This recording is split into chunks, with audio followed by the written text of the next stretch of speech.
Esto es Al Descubierto, con Cosmo de la Fuente.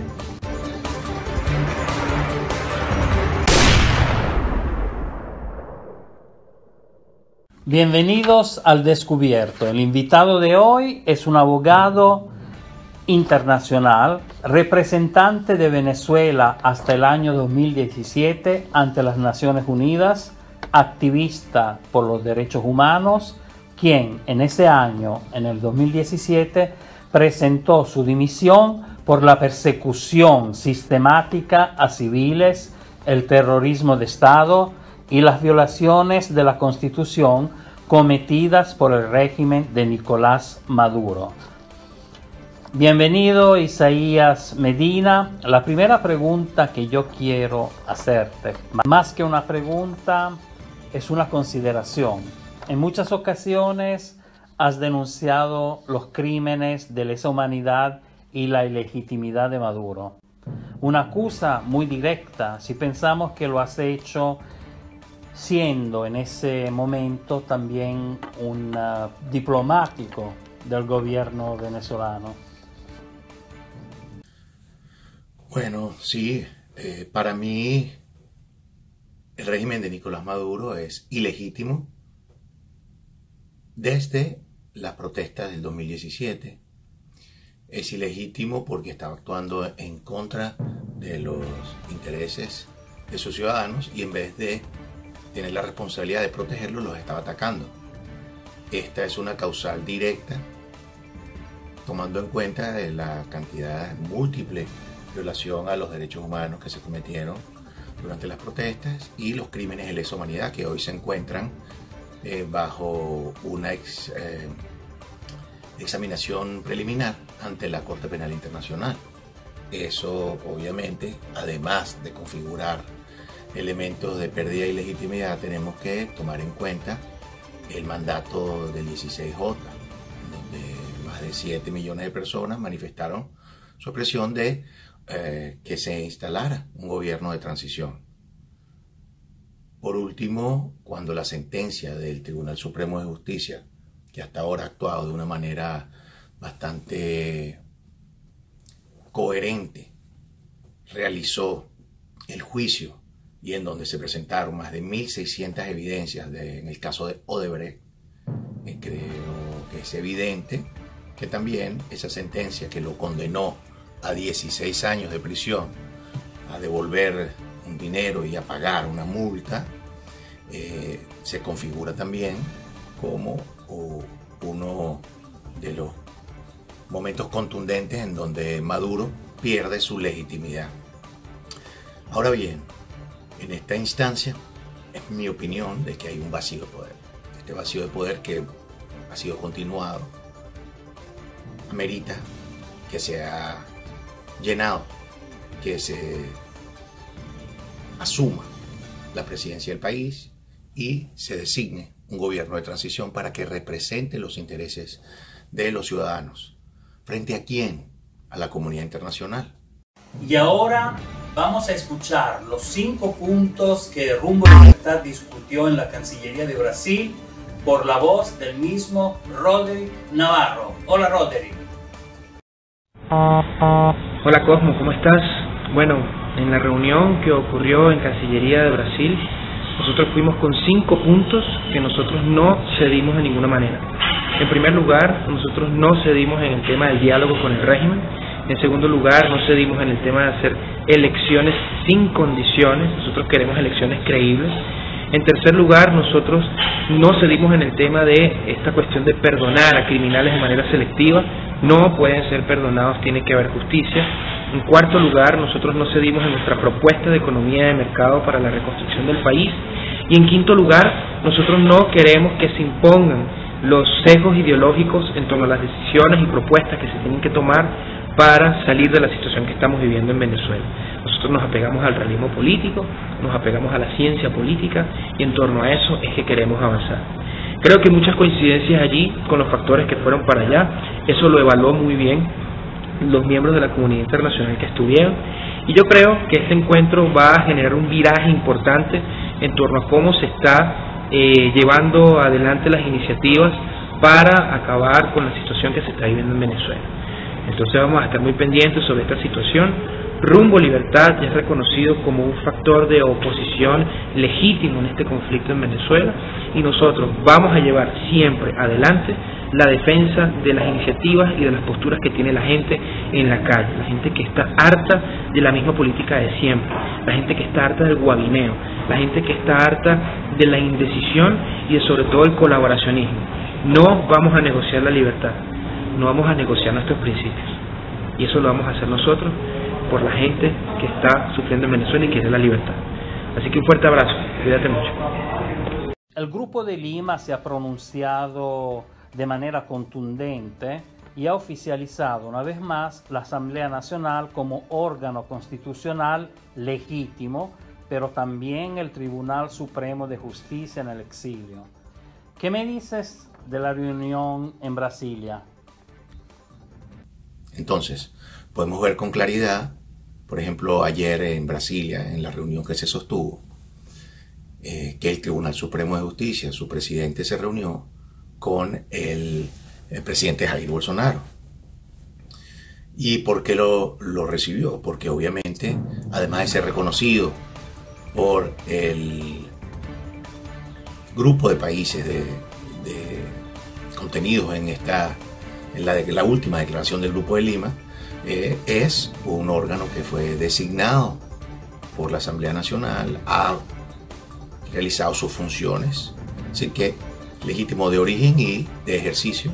Podemos ver que ha tomado las decisiones correctas, ha seguido el Estado de Derecho, el debido proceso en todos sus casos, y que se encuentra fuera del territorio nacional.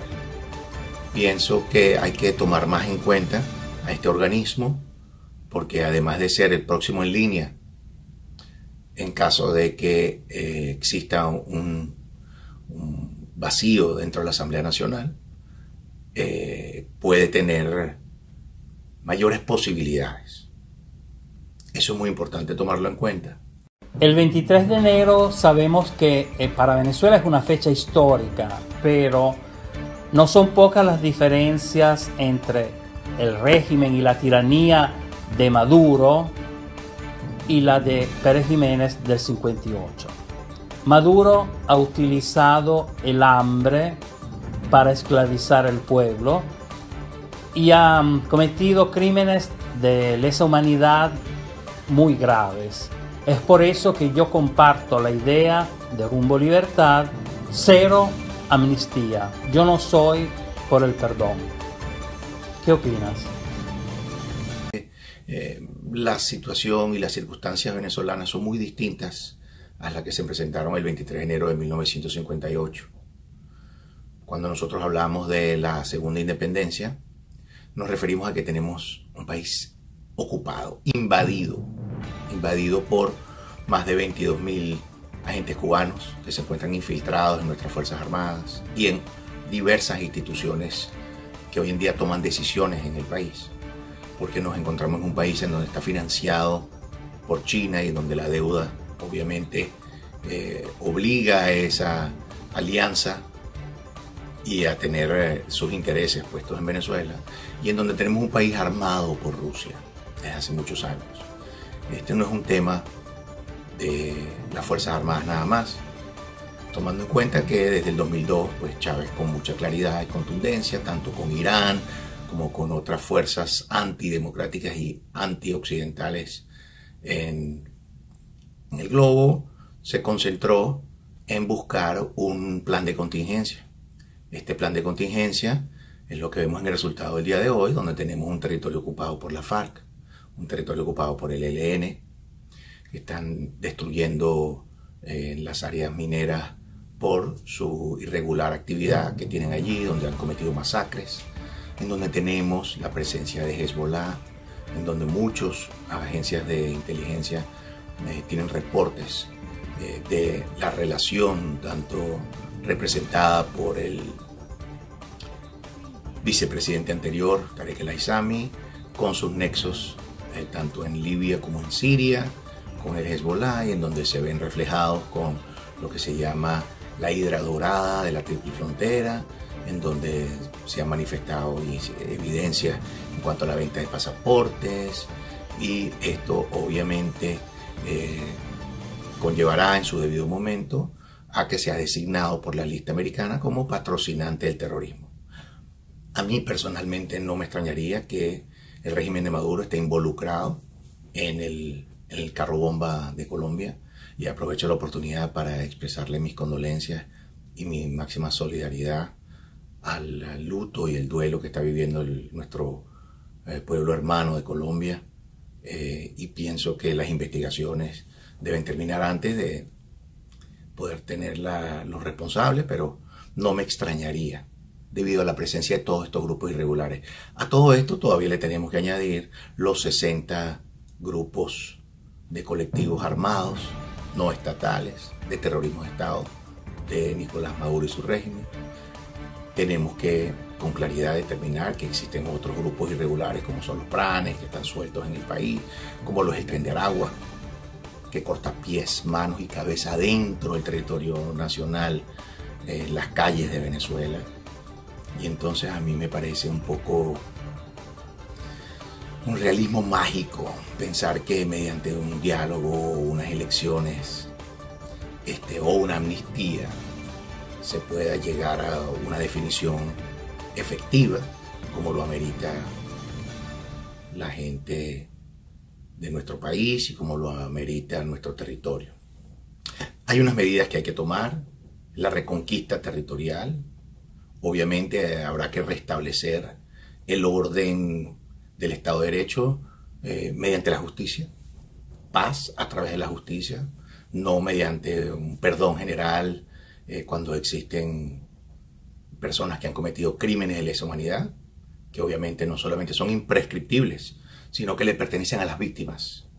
Y las víctimas no pueden ser representadas sencillamente por un órgano que está buscando una solución rápida donde no la hay. Entonces, en mi humilde parecer, hay que hablarle claro al país de las dificultades que existen, no solamente en cuanto a el hambre inducida y la carencia de medicinas que fácilmente toma la vida de cientos de personas diariamente. Es decir, los números de la Federación Venezolana de Médicos en el 2017 decía que eran aproximadamente 900 personas diarias. Estamos hablando para esa época de 31 neonatales recién nacidos que morían diariamente, y un muy alto porcentaje de sus madres detrás de ellos, así como las personas que mueren por diabetes, por falta de insulina, así como las personas que mueren por cáncer, por trasplante de órganos, por SIDA. Entonces, es el momento de hablar con claridad y de poner los objetivos y las estrategias claras.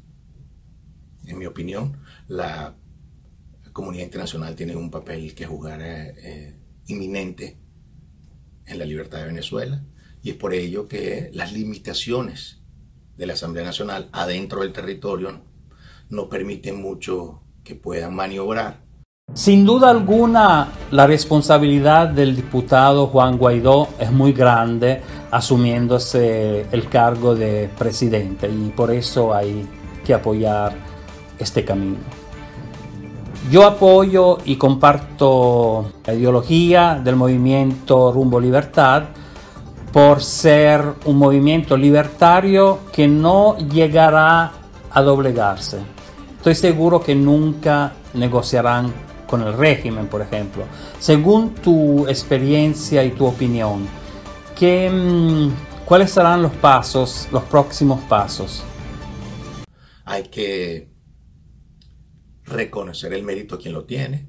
Yo pienso que el diputado Guaidó es una persona muy seria, que ha tenido una voluntad muy importante en cuanto a la cohesión del país.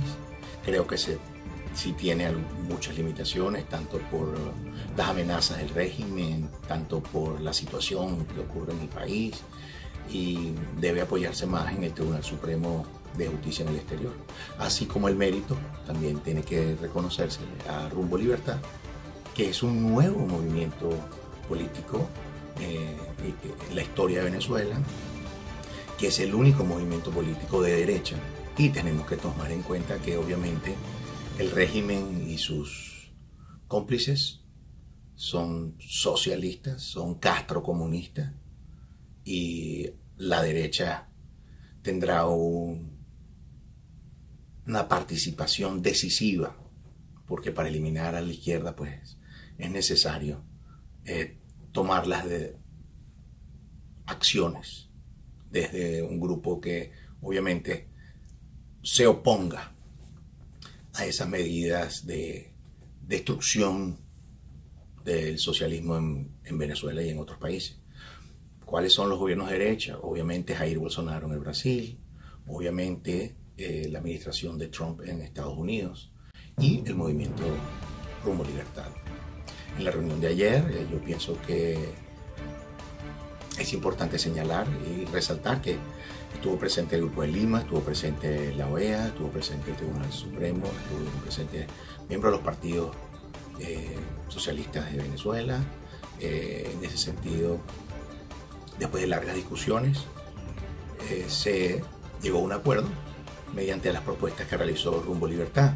Estas propuestas se concentran obviamente en no al diálogo, no a estas elecciones y obviamente no al perdón general de esta amnistía un poco a destiempo, según mi opinión, y bueno, obviamente la opinión también de la reunión del día de ayer. Entonces, próximos pasos, a mí me parece que hay que tener una hoja de ruta clara, hay que escuchar las voces de la comunidad internacional que tienen la intención clara y directa de buscar una solución real y efectiva. Todos los venezolanos tenemos que apoyar aquellas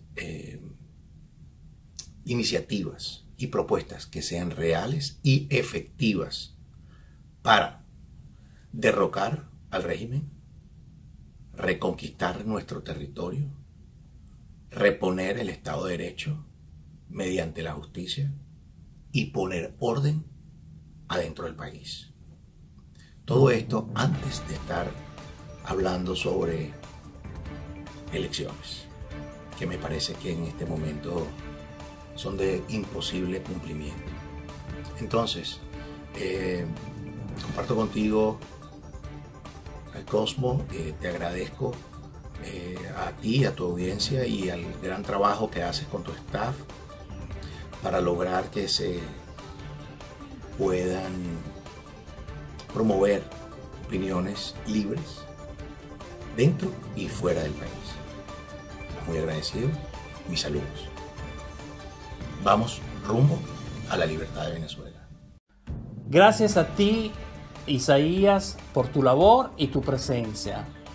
Nos vemos siempre al descubierto. Libertad para Venezuela.